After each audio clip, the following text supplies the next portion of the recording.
Welcome back to What It's Really Like to Be an Entrepreneur. I'm Vincent Lanci, speaker and author of the book Left for Dead, A Story of Redemption. Want to know what it's really like to be an entrepreneur? Well, you came to the right place. Whether you're already an entrepreneur or you're looking to start your journey tomorrow, or maybe just someone who needs a little extra motivation to get through the day, this is the perfect podcast for you. This is the place where you will learn exactly what it's like in the world of entrepreneurship and hear real life, authentic stories of entrepreneurs grinding on each episode. My goal for this podcast is to help you realize that giving up is never an option. For the very first episode of this podcast series, I'm happy to introduce my guest, Andrew Lipof. Andrew and I met while going to school at the University of Tampa. How are you doing today, Andrew? Doing awesome, Vinny. Thanks for having me today, and congratulations on the podcast. This is awesome. I appreciate it, man. I appreciate you being my first guest. So Andrew here is working with a company called GetGasCorp. Andrew, why don't you tell our listeners what you got going on? Sure, absolutely. So, just a little background information on me. I first came to GetGasCorp from another technology company where I learned the technology background of what I really wanted in the vision of GetGas Boston, which I have today. I'm the founder and the CEO of getgasboston, which is an app-based company where we deliver gasoline on site to commercial fleets, office parks, and everything's delivered right through the app. Processing fees through the app. All you need to do is pop your tank and leave the rest to us. So I'm really excited. We've been doing this for about a year, and we're just starting to grow. So really exciting time for us. Yeah, I'm really happy for you. It's such an innovative idea that, you think of it, how simple it is, and it wasn't done. You did a great job at pretty much disrupting the market. So I'm glad that we can have you on here today. Absolutely. Andrew, I'm going to share an entrepreneurial story each week that is sure to inspire our listeners. I wanted to talk about perhaps the most famous entrepreneurial journey of all time in Oprah. She may be the most influential woman in the entire world. A lot of people don't know, but she grew up in poverty and later revealed that she was sexually abused by family members on one of her TV show episodes. And her first opportunity was at a local African American radio station where she quickly impressed everybody and moved on to larger shows, and the rest is clearly history. Yeah, it's actually incredible, like what she's done. I feel like in general with entrepreneurs, especially someone like Oprah, there's always something from the childhood or something that needs to push you to get to the goal that you're looking for. So she's just the top role model for all entrepreneurs out there. Yeah, I wanted to share her story on the first episode because her entrepreneurial journey should inspire so many people. She started at a local radio station, and now she probably has one of the biggest brands in history. Absolutely, yeah. Absolutely. Cool, man. Well, now that we're past that, we're going to get into something called the Big Five. So, my listeners out there, each week I'm going to go over my guest with 5 questions. Each guest will feature the same 5 questions to help you learn what it's really like to be an entrepreneur. My goal for this is to have you really learn from my guests. That way, you understand that you can do it too, despite all the adversity out there with yourself in the entrepreneurial business. So, you ready, Andrew? Absolutely. Let's do it, Vin. Great. Question number 1. When did you realize that you weren't happy with what you were doing, or that you simply just needed some kind of a change? So that's a great question. So I was at a company that did software for email security, archiving, continuity. They kind of gave me the first real jump into the corporate world. I loved it there. Growing company, great products. I just knew that at the end of the day, it wasn't what I wanted to do. I always wanted to work for myself. I always wanted to do something bigger than myself. So I knew in about 2017 that I wanted to do Get Gas. I had the idea of it and just really wanted to jump into it, but didn't know how to do it, right? Like, Yeah. where do you start? Where do you get money? How do I build an app? Things like that. Super difficult. So taking your time and then just, going through the process of finding the right people is the main goal. And then, taking the leap of faith, I was happy where I was at, but I knew I wanted to change. So, take the leap, quit my job, and now I've done this full time. Yeah, it's a great entrepreneurial story, and that's why I have you on here for the first week. Now, you mentioned one of the tough parts was to just finally get going, to Yeah, finally say. Can you explain to our listeners what maybe that step involved? sure. So to get going, I had to find the right people. So kind of get everything in my head that I have and blah right onto paper. The vision I wanted, the technology I wanted, the branding I knew I really wanted, and then kind of put that into a business plan and a presentation that I brought it to my father for, who does startup businesses, Okay. and kind of was like, here's my idea. How do I make this a reality? Like, how do I live this? And kind of with his help and some other people's help as well, finding the right people that believed in me and believed in what my vision was.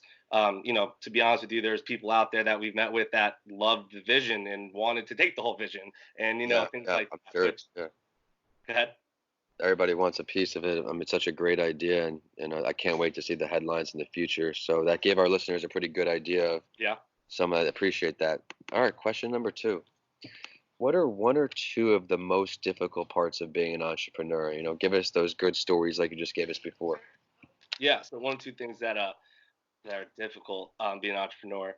Um, Definitely starting out, right, and then just trying to keep it going and growing. And how do you find the funds? How do you find, with an app, it's a little bit different because technology. There's always going to be an issue with technology, right? Yeah, So improving the technology side of things. I'm up in Boston, Massachusetts. We have beautiful summers, but now we hit the winter, and we just got hit with a massive snowstorm. The logistics side, right, of yeah, finding the right time, and the commercial side, is huge. So that's the biggest for me, at least.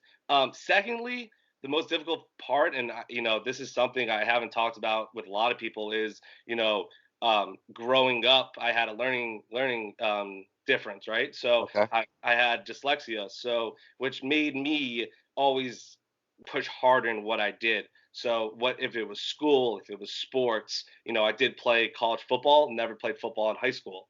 It was a goal of mine. So I always had goals, and always, I always knew I was better at, maybe reading and writing wasn't my, suit, right? So I knew sports was, and I knew art was, and things like that. And really just dive into that, and, learning the proper way to go through things was a difficult time growing up. And I think that's what's made me hungry to be such a great entrepreneur, is because I will not give up. I won't. And just like you've been, you don't give up on everything you've done. So, yeah, that's why I think we relate so much. I think that's And that's great. probably, something that I've learned to overcome and try to push through, because that's something that's a part of me. And, that's what something that makes me, drive even more, every day. Well, it's clearly evident. I mean, that work ethic is shown, and I appreciate that answer. It definitely gave our listeners a ton of value right there. Let's Absolutely. move towards number three now. We talked about some difficult parts. I have to agree with all of that. What is one of your greatest personal failures, and what did it teach you? Sure. So my Forward to biggest this one. failure, is probably is failing out of University of Tampa, right? Yeah, yeah. So, Explain for our listeners.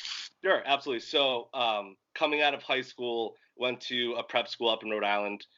Decided, Florida. Yeah, I want to go to Florida. I want to go party with all my friends, and I loved University of Tampa. It was a great time. I just That was one of the hardest times of my life because I went down there, partied way too much, went to school, but wasn't trying as hard as I could have, and got a 1.3 GPA, and Oh my no, mother was like, about that. "You're coming home, Andrew." So I was like, "All right, let's go home." So came home, had the opportunity to start over fresh. Really decide what my life really is going to be. Is college the right move? Is college not the right move? Do you want to party the rest of your life? Do you want to be something for the rest of your life? So coming home, really figuring out, all right, settle down. Education's important to me. It's important to my family. Um, and here's another obstacle in my life that I just need to overcome, and I know I can do it as long Yeah. as I keep pushing through it. And that's why I decided to try out for football. That's a whole nother conversation we could have. But just even trying to do something different is always something I strive to do. Well, yeah, the failure definitely molded you, and it taught you certain lessons. So thanks for sharing that. I mean, it's a Absolutely. great story, and now it's all built up to you at this level with the Get Gas Corp. Yep. Outstanding, man, outstanding. All right, let's move to number four. If you could choose to have one conversation and learn from any entrepreneur, dead or alive, whether it be get a meal, have them over your house, have a drink, whatever, who would it be? That's honestly a great question. I mean, there's so many that I mean I could It's definitely a tough question because there are so many influencers through one's life, but who yeah. would you? Honestly, I would love to speak to Jeff Bezos. Just because what he started is something that no one ever did, and that's kind of where I want to do the same thing. I wanted to start something that no one was doing that can be disruptive, that can bring jobs to the country, right? I love that. Keep going. I love it. Yeah, so something that can also bring jobs to the country as well as help on the green side of things, right? We are delivering gasoline today, so we are reducing emissions. I know people might say, okay, that's very cute, but on paper we do. We are reducing emissions, and that's helping out the planet every time we do fill up our commercial fleet or office parks as well. Yeah, I mean, I can't argue with Bezos. I mean, what he's done is something that Yeah, disrupted the market, which is what you are doing essentially too. So you should yeah, be very proud of yourself for that. I mean, you think this idea, sky's the limit. One thing I wanted to touch on before, you talked about how the winter was kind of an obstacle for you, where you have the great summers over in Massachusetts. What are some plans that you're implementing over here for the winter? If you don't mind sharing with our listeners, how are you combating that adversity to your business model? absolutely. So the biggest part is finding reliable people, which is hard, but I'm really honored and blessed to have a great team, Yeah, uh, technicians, supervisors, directors, for everyone that works with me. So the logistics side of things, we make sure we're talking to all of our customers ahead of time, planning on their schedule, what time are you guys going out? You might be busier, you might be slower. Just let me know. Happy to help you guys out, right? Because that's what I want to do. I want to make their lives easier. On this commercial side of things, these third party deliveries is huge for us. okay. Produce is huge for us. These Yeah. produce, they go out all day and then they come back, and they don't want to stop for the gas. Not to mention, we have cheaper gas from where they're filling up. You have 6 trucks that will do it for $4. You have 6 trucks that will do 250. So it's all over the spot. So that's another thing our customers enjoy is cheaper gas. They're Yeah. always going to be filled. And the technology side, they can always have a nice report on their gasoline, on their vehicles, and things like that. I love that. That brings so much extra value to something that was so simple. You've just blown it out the water. So that kind of talks about a little bit right now where your company's at right now. What's your ideal client right now? Is this for the general public? Is this just for companies? Yeah, that's a great question. And I feel like a lot of people sometimes can get confused with it because, they see it on, social media. They're like, Yeah. wow, what a great idea. Like, this is Uber for gas. Sort of, we'll bring you back a little bit, right? So it is Uber for gas, but not to the consumer today. Eventually, that's my goal. Today, I focus on commercial fleets. So whether that is, like I was saying, a third party delivery fleet, whether that is a produce, whether that is a casino, hospitals, things like that. Airports is great. Anything with a shuttle bus that takes a lot of gallons, Yeah. as well as office parks. So that is more the consumer side of things.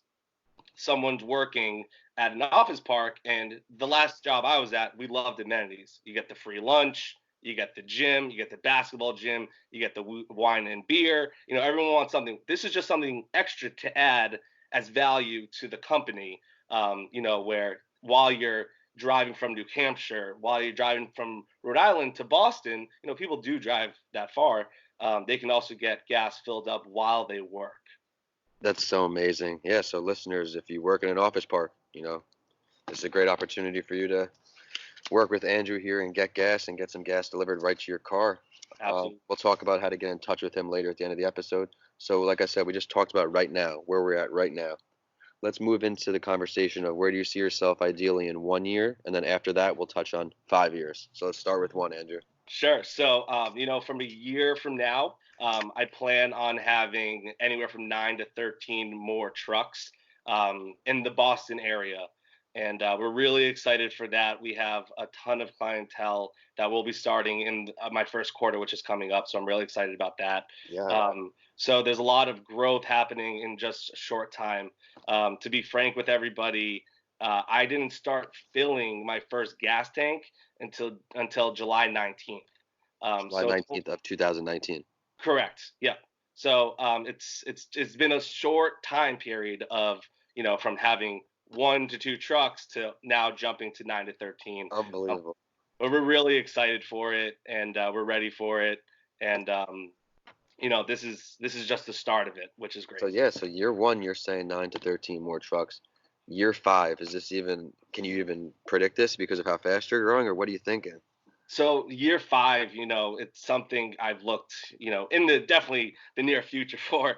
Yeah. But to be honest with you, year five, I see this in, 9 to 15 states, across the country, as well as, hopefully every New England state, because we do have the demand, right? So we do have the demand, and we have people that are interested, outside of Boston, for this service. So I'm really excited for that. It's all about growing the technology. That's the biggest part, that I like to focus on, is the technology side of things, because you can always improve on that. So always getting that, back end stuff as much as possible to be perfect, as well as the consumer side of things to be as easy as possible. I think that's a great lesson for our listeners here. So you're saying you filled your first tank in July, so August, September, October, about 5, 6 months ago. Correct. How long have you been prepping before that first fill? That's Sure. what So we need. yeah, Yeah. great question. So I quit my job in October of last year, and Okay. then kind of So it figured took out. about a year. It took about a year to really get it going, especially with And then regulations. you said how many years before that you've been percolating these thoughts to make this business occur. Correct. So since 2016, 17. Yeah. All right, man. Well, that's our big five listeners, and thank you so much, Andrew. I know our listeners are going to see the value in your episode today. I really enjoyed learning the process that you took, and in the first question you answered, how you explained your steps that you actually got going off the ground. I loved how you did that, and how you wanted to talk to Bezos and why you wanted to talk to Bezos because you wanted to disrupt the market like him. So Absolutely. now, Andrew, we're on our point for the last word. After the big five, I let my guest tell the listeners, is there one thing you want our listeners to know that we didn't get a chance to go over today? So the one thing that I would like, everybody to know, and I'm looking at it right now as I sit here, is something that I had the opportunity to meet with Julian Edelman, and I'm a huge football fan and Patriots fan, like galore. You're not Yeah. gonna meet anybody bigger fan than me. Um, but I had the opportunity to meet with him and speak with him, and he left me with something that is all over his social media, all over um, his HBO special, or whatever it was on, and that was "Gotta Believe." And I mean, you really, it says it all right there. Is you That's just right. have to, you gotta believe, and you have to just keep pushing. There are going to be dark times when you're trying to do anything, trying to be an entrepreneur, trying to do anything in life. To be honest with you, as you know, Vin. So you just gotta believe and keep pushing through the dark times. I've had dark times starting the past year, believe me, That's as right. any entrepreneur has. Hmm. So just gotta believe, keep pushing, and there is light at the end of the tunnel. And I really did not believe that. I've been through a lot, as well as you have, Yeah. and it's so true. As long as you internally can believe in it, you really can do it. And I know it sounds corny, and I thought it does sound corny, but it's really true. As I long think as one you of can. those things, even though it's corny, some may say you speak it into existence, it becomes existence. 100% agree with that. Andrew, why don't you go ahead and share your social media for our listeners, website, email, another way to get in touch with you. Follow Absolutely. your journey. So our website is getgascorp.com. And then on all social media, our Instagram is getgas_Boston. And then our Facebook is app2tank. Number two, though. Yes. Okay, great. So on Facebook, we're at APP2Tank. Follow Andrew at getgas_Boston on Instagram. And the website is getgascorp.com. Andrew, of course, you guys can all follow the show on Instagram at Your Favorite Morning Podcast and on Twitter at Podcast by Lanci. Of course, my handles are at Vincent A. Lanci on all social media and YouTube, and my website is vincentalanci.com. If you enjoyed today's episode, please continue listening and rate our show, What It's Really Like to Be an Entrepreneur, 5 stars. I work extremely hard to find value delivering stories for you each episode. I will follow the last word with a quote that inspired me, and I know it will for you all too. Push yourself because no one else is going to do it for you. Thanks for listening, and I'll see you all in the next episode of What It's Really Like to Be an Entrepreneur.